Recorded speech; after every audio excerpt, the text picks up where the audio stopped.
जय जय बीजेपी जय जनपदा जन्म मुक्तिदायक जय बोलो जय जय बोलो जय बोलो जय जय बोलो जय भारत माता जय बोलो जय भारत माता जय बोलो जय बीजेपी जय बोलो जय बीजेपी. വർക്കല നിയോജക മണ്ഡലത്തിലെ BJP പ്രവർത്തകർ ഇപ്പോൾ ആവേശത്തിലാണ്. 10 വർഷത്തെ ഇടവേളയ്ക്ക് ശേഷം BJP സ്ഥാനാർത്ഥി മത്സരിക്കുന്നു. സ്ഥാനാർത്ഥിയോ CPM പാളയത്തിൽ നിന്ന് BJPയിലേക്ക് എത്തപ്പെട്ട അഡ്വക്കേറ്റ് സ്മിത സുന്ദരേശനും. സീറ്റ് BDJSന് നൽകപ്പെട്ടതോടെ കടുത്ത പ്രതിഷേധത്തിലായിരുന്നു BJP പ്രവർത്തകർ. അതും പഴങ്കഥയായി. BJPയിലേക്ക് വരാനുണ്ടായ ഒരു സാഹചര്യം എന്ന് പറയുമ്പോൾ CPM ഇപ്പം നേരിട്ടുകൊണ്ടിരിക്കുന്ന മൂല്യച്യുതി തന്നെയാണ് എടുത്തു പറയാനുള്ളത്. പിന്നെ തീർച്ചയായിട്ടും നരേന്ദ്രമോദിജിയുടെ ആ ഒരു നേതൃത്വത്തിൽ നടക്കുന്ന ഇന്ത്യയിൽ നടക്കുന്ന ആ ഒരു വികസന പ്രവർത്തനങ്ങൾ നമ്മുടെ കേരളത്തിലുടനീളം നമുക്കുണ്ടാവണം. അതിന് മാത്രമേ ഇനി നിലനിൽപ്പുള്ളൂ.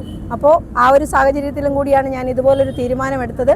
പിന്നെ എന്നെ സംബന്ധിച്ച് എല്ലാവർക്കും അറിയാവുന്നതാണ് എൻ്റെ ഒരു കുടുംബ പശ്ചാത്തലം, ഒരു രാഷ്ട്രീയ പാരമ്പര്യം എന്തായിരുന്നു എന്ന് എല്ലാവർക്കും അറിയാം. അച്ഛൻ ദീർഘകാലം വർക്കല CPMൻ്റെ ഏരിയ കമ്മിറ്റി അംഗമായിരുന്നു. അതുപോലെ തന്നെ CPM ജില്ലാ കമ്മിറ്റി അംഗമായിരുന്നു. 2006 വർക്കലയിലെ അസംബ്ലി സ്ഥാനാർത്ഥിയായിരുന്നു. അപ്പോൾ അത്രയും ഒരു കമ്മ്യൂണിസ്റ്റ് പാരമ്പര്യത്തിൽ നിന്നാണ് ഞാൻ ഇവിടേക്ക് എത്തിച്ചേർന്നിട്ടുള്ളത്. പെട്ടെന്നെടുത്തൊരു തീരുമാനമൊന്നും അല്ല. കുറച്ച് നാളുകളായിട്ട് എൻ്റെ മനസ്സിലുണ്ടായിരുന്ന ഒരു ആശയമാണ്. അതിലേക്ക് എന്നെ എത്തിച്ചതിന് CPMൻ്റെ വർക്കല നേതൃത്വത്തിന് ഒരു നിർണായകമായ പങ്കുണ്ട് എന്ന് മാത്രമേ ഈ ഒരു അവസരത്തിൽ പറയുന്നുള്ളൂ. എനിക്ക് വ്യക്തിപരമായിട്ട് ആരെയും അധിക്ഷേപിക്കുന്നതിനോ അല്ലെങ്കിൽ ഞാൻ ഇതുവരെ നിന്ന ആ ഒരു പ്രസ്ഥാനത്തെ കരിവാരി തേക്കുന്നതിനോ ഒന്നും തന്നെ ഒരു താല്പര്യമില്ലാത്ത ഒരു വ്യക്തിയാണ്. പോസിറ്റീവായിട്ട് തന്നെയാണ് ചിന്തിക്കുന്നത്. 100% വിജയസാധ്യതയുണ്ട്. കഴിഞ്ഞ ലോക്സഭാ തെരഞ്ഞെടുപ്പിൽ നമുക്കെല്ലാവർക്കും അറിയാം 40,000-ത്തിലധികം വോട്ട് വർക്കല നിയോജക മണ്ഡലത്തിൽ നമുക്ക് ലഭിച്ചിട്ടുണ്ട്. അപ്പോൾ വർക്കലയിലെ BJPയുടെ ഒരു എന്താ പറയുക നിറഞ്ഞ സാന്നിധ്യമാണ് അത് കാണിക്കുന്നത്. അപ്പോൾ തീർച്ചയായിട്ടും അതിൻ്റെ ഒരു ഇമ്പാക്റ്റ് ഈ വരുന്ന നമ്മുടെ അസംബ്ലി തെരഞ്ഞെടുപ്പിലും ഉണ്ടാകുമെന്ന് തന്നെയാണ് ഞാൻ വിശ്വസിക്കുന്നത്. ശുഭാപ്തി വിശ്വാസത്തോടു കൂടി തന്നെയാണ് നിൽക്കുന്നത്.